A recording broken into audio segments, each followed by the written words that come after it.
Assalamualaikum warahmatullahi wabarakatuh. Saya Kintan Dunia Rahmawati bersama dua rekan saya yang bernama Indriani dan Muhammad Fauzan dari kelompok 5 akan mempresentasikan materi tentang teori tingkah laku konsumen dan teori nilai guna atau utility. Yang pertama akan dijelaskan oleh Muhammad Fauzan.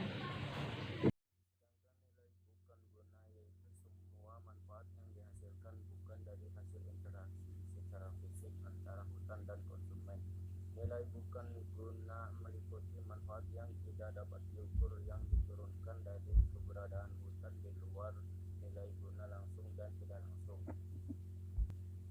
Nilai guna langsung yaitu hasilnya dapat dikonsumsi langsung, misalnya kayu, makanan, biomasa, rekreasi, tumbuhan, obat.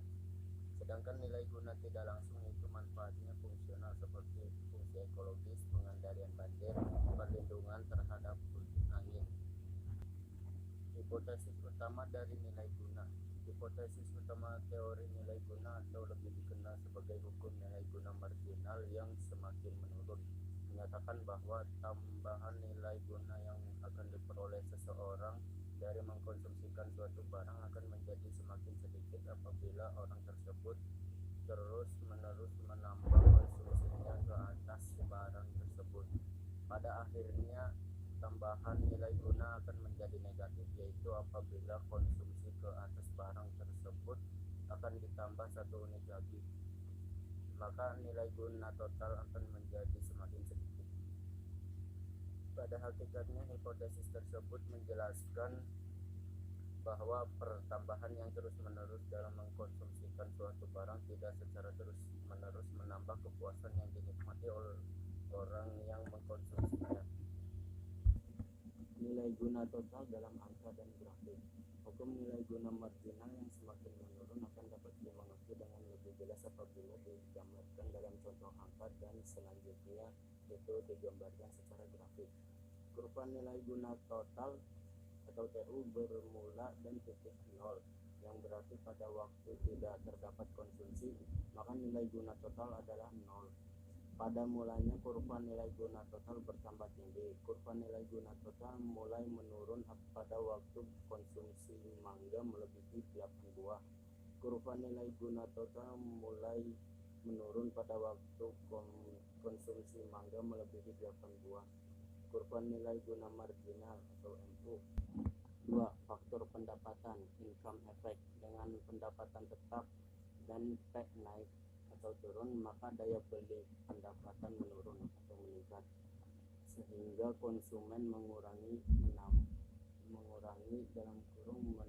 konsumsi barang dengan P naik atau turun.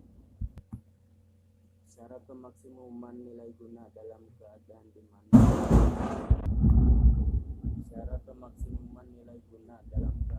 di mana harga-harga berbagai macam barang adalah berbeda. Syarat yang harus dipenuhi agar barang-barang yang dikonsumsikan akan memberikan nilai guna yang maksimum adalah setiap rupiah yang dikeluarkan untuk membeli unit tambahan berbagai jenis barang akan memberikan nilai guna marginal yang sama besarnya. Contoh, misalkan seseorang melakukan pembelian konsumsi atas 2 macam barang, makanan dan pakaian, dan berturut-turut harganya adalah 5.000 dan 50.000. Misalkan tambahan 1 unit makanan akan memberikan nilai guna marginal sebanyak 5, dan tambahan 1 unit pakaian mempunyai nilai guna marginal sebanyak 50. Dengan uang itu orang tersebut dapat membeli 10 unit bahan makanan, maka jumlah nilai guna marginal yang diperolehnya adalah 10 kali 5 sama dengan 50. Kalau uang itu digunakan membeli pakaian yang diperolehnya hanyalah 1 unit, dan nilai guna marginal dari satu tambahan pakaian ini adalah 50. Dengan mudah dapat dilihat bahwa orang tersebut tidak perlu bersusah payah menentukan barang mana yang harus ditambah konsumsinya. Berdasarkan kepada contoh di atas, dapatlah dikemukakan hipotesis berikut. 1. Seseorang akan memaksimumkan nilai guna dari barang-barang yang dikonsumsinya apabila perbandingan nilai guna marginal barang-barang tersebut Keadaan seperti itu wujud dalam contoh di atas. Perbandingan perbandingan harga makanan dan pakaian adalah 5.000 banding 50.000 atau 1:10, dan ini adalah sama dengan perbandingan nilai guna marginal makanan dan pakaian, yaitu 5:50 atau 1:10. Nomor 2, seseorang akan memaksimumkan nilai guna dari barang-barang yang dikonsumsikannya apabila nilai guna marginal untuk setiap rupiah yang dikeluarkan adalah sama untuk setiap barang yang dikonsumsikan. Dalam contoh di atas, nilai guna marginal per rupiah dari tambahan makanan adalah nilai guna marginal per harga sama dengan 5:5.000 sama dengan 1:1000, dan nilai guna marginal per rupiah dari tambahan pakaian adalah nilai guna marginal per harga sama dengan 50:50.000 sama dengan 1:1000. Kedudukan hipotesis tersebut mengandung pengertian yang sama. Syarat pemaksimuman nilai guna seperti yang dinyatakan dalam nomor 1 dan nomor 2 biasanya dinyatakan secara rumus aljabar, yaitu sebagai berikut. MU barang A per PA, MU barang A dibagi PA sama dengan MU barang B dibagi PB sama dengan MU barang C dibagi PC. Dalam persamaan di atas, MU adalah nilai guna marginal, dan PA, PB, dan PC berturut-turut adalah harga barang A, barang B, barang C. Pemaksimuman nilai guna dalam keadaan di mana syarat pemaksimuman nilai guna dalam keadaan di mana harga-harga berbagai macam barang adalah berbeda. Syarat yang harus dipenuhi agar barang-barang yang dikonsumsikan akan memberikan nilai guna yang maksimum adalah setiap rupiah yang dikeluarkan untuk membeli unit tambahan berbagai jenis barang akan memberikan nilai guna marginal yang sama besarnya. Contoh, misalkan seseorang melakukan pembelian konsumsi atas 2 macam barang, makanan dan pakaian, dan berturut-turut harganya adalah 5.000 dan 50.000. Misalkan tambahan 1 unit makanan akan memberikan nilai guna marginal sebanyak 5, dan tambahan 1 unit pakaian mempunyai nilai guna marginal sebanyak 50. Dengan uang itu orang tersebut dapat membeli 10 unit tambahan makanan, maka jumlah nilai guna marginal yang diperolehnya adalah 10 kali 5 sama dengan 50. Kalau uang itu digunakan membeli pakaian yang diperolehnya hanyalah 1 unit, dan nilai guna marginal dari 1 tambahan pakaian ini adalah 50. Dengan mudah dapat dilihat bahwa orang tersebut tidak perlu bersusah payah menentukan barang mana yang harus ditambah konsumsinya. Berdasarkan kepada contoh di atas, dapatlah dikemukakan hipotesis berikut. 1. Seseorang akan memaksimumkan nilai guna dari barang-barang yang dikonsumsinya apabila perbandingan nilai guna marginal barang-barang tersebut.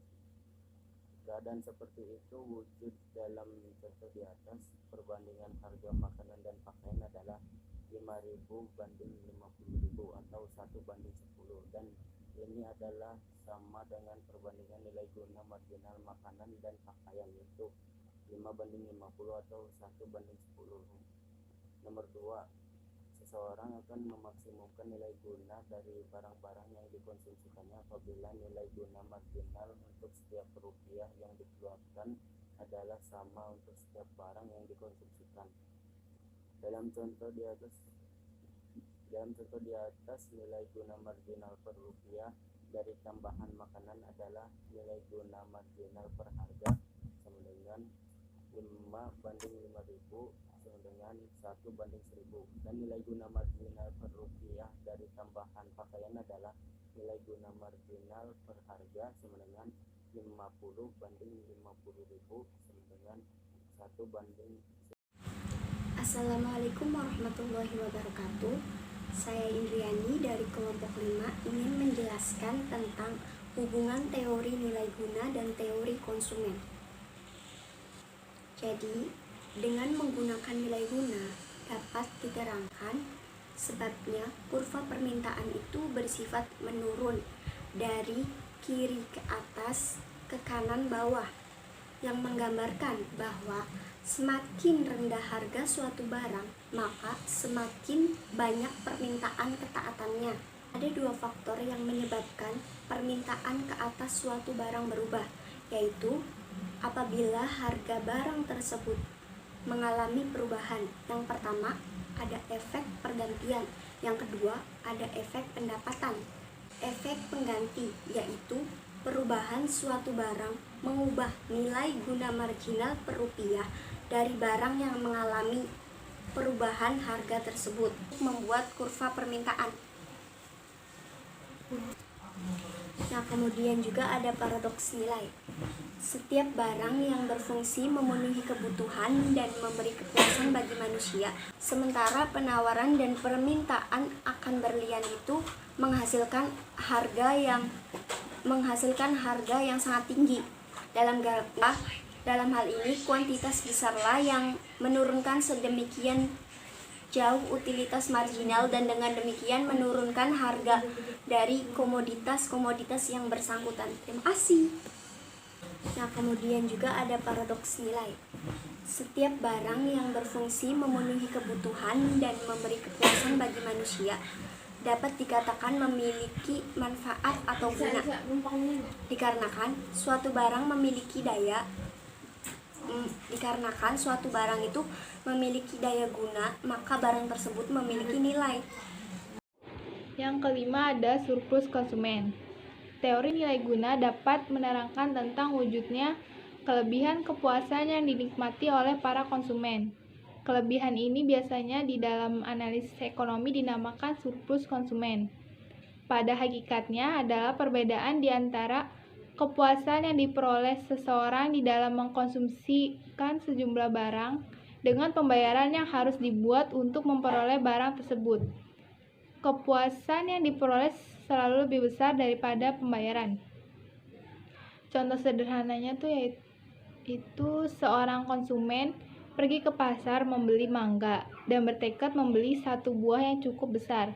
Apabila harganya Rp1.500, sesampainya di pasar, dia mendapati bahwa mangga yang diinginkan harganya Rp1.000. Jadi, ia dapat memperoleh mangga yang diinginkan dengan harga Rp500 lebih murah daripada harga yang tersedia. Maka itu yang dinamakan surplus konsumen. Pada gambar 7.3, yaitu gambar grafik surplus konsumen, sumbu tegak menggambarkan tingkat harga, sedangkan sumbu datar menggambarkan jumlah barang dikonsumsi. Nilai guna total yang diperoleh dan mengkonsumsi ki buah mangga digambarkan oleh AO ki B. Maka segitiga APB menggambarkan surplus konsumen yang dinikmati oleh pembeli mangga tersebut. Grafik selanjutnya yaitu DD adalah kurva permintaan. Harga adalah Rp700 untuk setiap mangga. Surplus konsumen untuk setiap unit mangga yang dibeli ditunjukkan oleh garis tegak di antara garis harga kurva permintaan. Garis MN adalah surplus konsumen yang diperoleh dari memakan mangga yang ketiga. Pembeli bersedia membayar mangga ini sebanyak Rp1.300, tetapi harga pasar adalah Rp700. Dengan demikian, nilai MN, yaitu surplus konsumen, adalah Rp1.300 dikurangi Rp700 sama dengan Rp600. Jumlah surplus konsumen diperoleh dengan menjualkan nilai garis-garis tegak yang seperti itu dari unit pembelian hingga ke-6. Jadi kesimpulannya adalah teori tingkah laku konsumen dapat dibedakan dalam dua macam pendekatan. Yang pertama ada pendekatan nilai guna utility kardinal dan pendekatan nilai guna ordinal. Dalam pendekatan nilai guna kardinal dianggap manfaat atau kenikmatan yang diperoleh seorang konsumen dapat dinyatakan secara kuantitatif. Tingkah laku konsumen untuk memilih barang-barang yang akan memaksimumkan kepuasannya ditunjukkan dengan bantuan kurva kepuasan sama, yaitu kurva yang menggambarkan gabungan barang yang akan memberikan nilai guna atau kepuasan yang sama. Nilai guna dibedakan menjadi dua pengertian, yaitu nilai guna total dapat diartikan sebagai jumlah seluruh kepuasan yang diperoleh dari mengkonsumsikan sejumlah barang tertentu. Sedangkan nilai guna marginal berarti pertambahan atau pengurangan kepuasan sebagai akibat dari pertambahan atau pengurangan satu unit tersebut. Ya, sekian dari pemaparan kelompok 5. Kurang lebihnya mohon dimaafkan. Wassalamualaikum warahmatullahi wabarakatuh.